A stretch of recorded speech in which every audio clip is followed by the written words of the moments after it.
Hand them up and move them out. You're both too young for that. Rawhide? Good man, yes. All right, so we're ready, I think. Okay. All right, whenever you're ready. Hi, I'm Bracha Meltzer.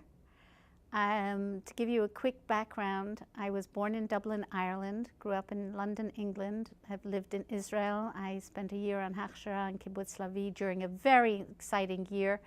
It was before, during, and after the Six-Day War, aging myself a little bit. And now living in Flatbush, married. I have 2 stepchildren, and I am a life coach. I started TCL coaching about 3.5 years ago, and I work with a diverse population dealing with people who are in transition. What I want to talk to you today is about greening your marriage. It's a workshop I created because many of my friends, some of them have been going through difficulties, and others were not yet married and were chalishing to get married. So what I wanted to do was to think about what is a thing that people do not pay attention to. And what that is, for me, is expectations. What do we expect of ourselves? And what do we really expect of the other person? And have we shared that? You know, well, has this ever happened to you? He should know. Or why doesn't she? Well, unless I tell you that you've stood on my toe, I won't know. There's no way. I may carry the pain. I may even yelp a little. But if I don't really address the situation, I'm nowhere. We're talking, I'm here, and the other person is there. And before we even get married, we have, especially us women, we like to fantasize how our home will be like, what my marriage will be like, what my Shabbos will be like, what my holidays will be like, my relationships with my in-laws. But we haven't really thought about what they're expecting from me. So, knowing for a fact, and Baruch Hashem, after 23 years in a marriage, which I'm very grateful for and very happy with, lots of changes and growth and struggle, sometimes wanting to go like this, but most of the time grateful that I am able to speak up and say what it is I need. Not what I want, but what I need. There's a big difference. My wants are longer than both my arms. My needs are much smaller. I remember asking someone, talking about marriage, and the Gadol said to me, well, Bracha, what is it that you really want? And I, with tongue in cheek, said, I want my husband to bring me a cup of tea to bed in the morning. And the Gadol laughed, and he says, well, I translate that to mean that you want someone to be kind and sensitive. And that was one of the first things on my list. So what do we really want in a marriage? What do we really want? And I remember going to a class that Rebbetzin Zipporah Harris gave, and she said that to know that the most important ingredient of marriage is persistent effort over time. Persistent effort over time. Now, it doesn't matter whether you're married a year, 5 years, 10 years, 20 years. What happens is we begin to see things, well, you know, the curtains are yellow and red. We know they're the curtains. Very often we don't see the pattern anymore, which was why we bought it in the first place. And I'd like to recommend that unless there is mutual commitment to the relationship, and I say mutual because it can work, and it does very often work, where one person is more committed than the other. But if you really want it to be your corporation, and if you think of it, no CEO of any corporation who's worth his salt doesn't have a game plan. What's he going to do in the first 5 years? What's he going to do in the 10 years? Oh, well, you say, I have no time. Bracha, how do you expect me to create a plan? I have no time. I've got the kids, I've got this, I've got that, I've got work. I'm running after my tail. When you go into your office or you teach, you have a game plan. Your boss has expectations of you. Your husband has expectations of you, or your wife. And for the men out there who may be listening to this, you need to share your expectations, not your demands. It is not nice to demand that your kitchen or your table or your lunch or your supper is there at 6 o'clock. If your wife has 4 kids, 2 of them in the bath, that's not realistic. But what do you expect to give? Who are you? I did an exercise in one of the classes that I gave, and I asked people to write down what they expected of marriage or a relationship. So I'm going to read the list. Okay? Love, intimacy, affection, tenderness, devotion, passion, acceptance, tolerance, favorable reception, recognition, acknowledgement, thanks, respect, sharing, distribution of labor. Hear that, ladies?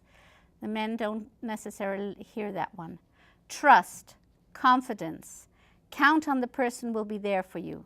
Security, protection, sense of well-being, happiness, joy, optimism, pleasure, gratification, closeness, understanding, creating a home.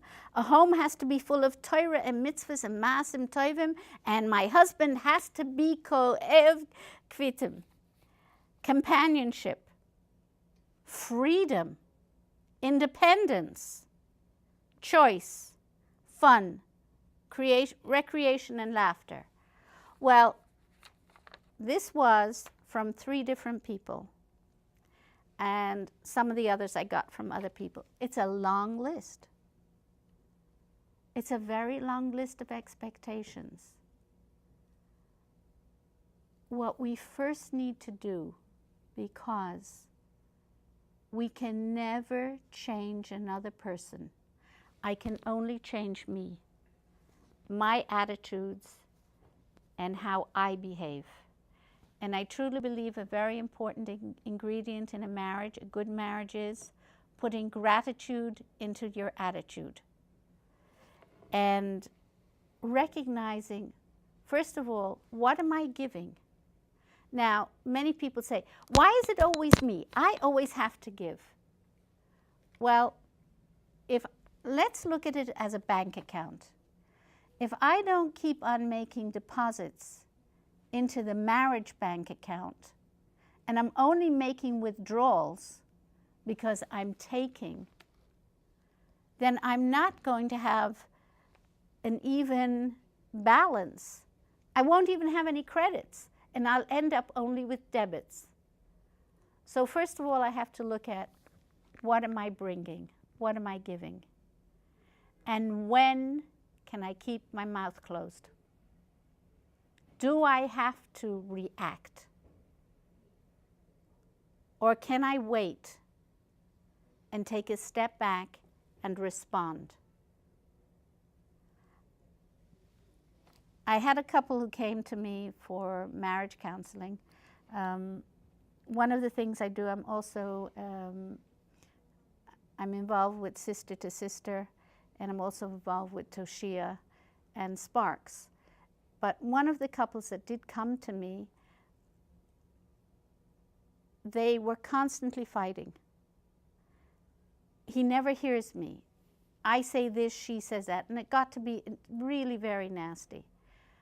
So I asked them both that when they started shouting at each other, they take one step back, to physically actually take a step back. And they laughed at me. That's ridiculous. I said, take a step back. And in this session together, I actually had them take a step back. And I said, keep on going. And the more they shouted, I said, take another step.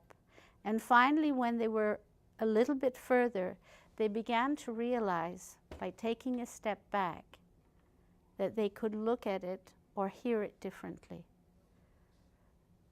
So the same with our expectations. Are our expectations real?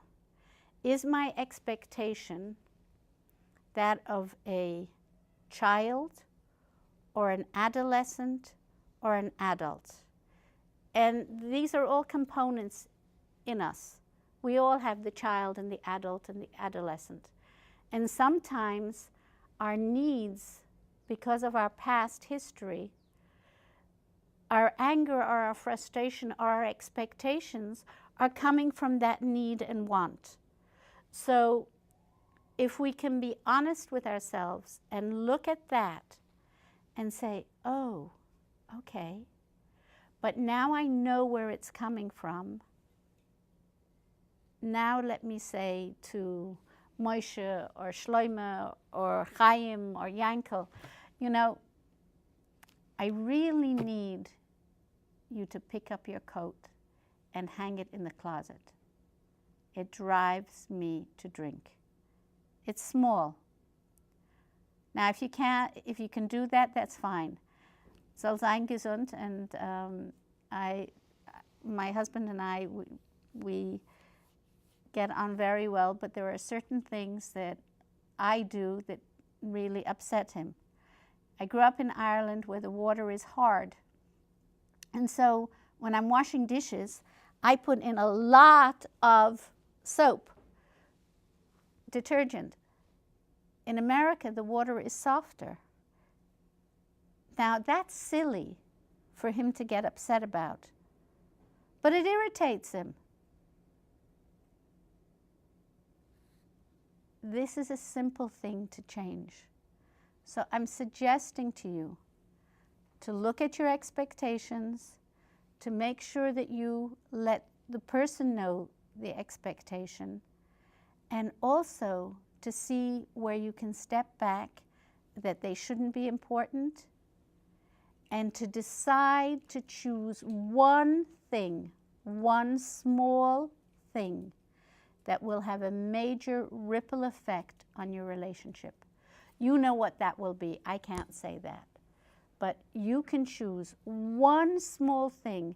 We're now just before Pesach, and we're cleaning out, we're working very hard. We're cleaning out the chametz, we're getting rid of old shoes, old clothes, crumbs all over the place. We're cleaning, and we're beginning to feel good. Things are moving along.